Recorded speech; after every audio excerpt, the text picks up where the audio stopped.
If you're using a dash cam at parking mode, you might notice that whenever it rains or something like that, you get a bunch of saved clips, and so you don't really know where you saved yours and what's actually captured by the parking, and it just floods your dash cam, having a bunch of videos that are literally the same video because it was raining.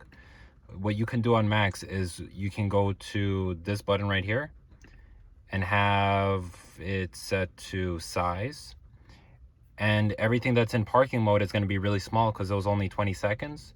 So it puts it into separate categories, and all the clips that you saved are in the bigger pile. So these are all the clips I saved, and everything at the bottom is everything that was captured on parking mode. Hopefully this helps.